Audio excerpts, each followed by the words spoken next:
Toshkent bosib olinishi Turkistonda 1864-yil Chernyayev tomonidan hujum uyushtiriladi. Bu hujumda 2500 kishi ishtirok etadi va buni birinchi marta urinishda mag'lubiyatga uchraydi. Chernyayev va 6 oy tayyorgarlik ko'radi.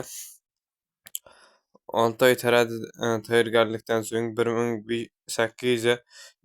1865-yil 28-aprel kuni Toshkentga qaytadan hujum qiladi va bosib oladi. Bu bosib olinishda Chernyayev Abdurahmon Shodmon degan kimsa tomonidan bu suv omborini buzib yuborib va Chirchiqqa burib yuborish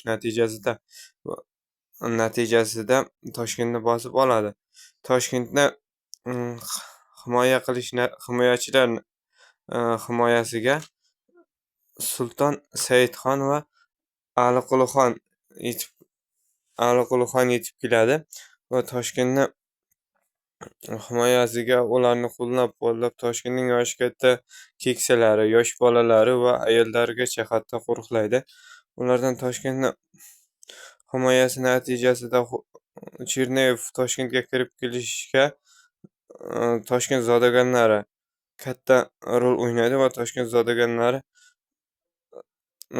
Cherniyev tarafiga o'tganligi, ba'zi birlari borib Cherniyevdan xizmat qilib mukofot olganlari ham katta rol o'ynaydi va Cherniyev bostirib kirgandan keyin Toshkentni vayron qildirib, Toshkentni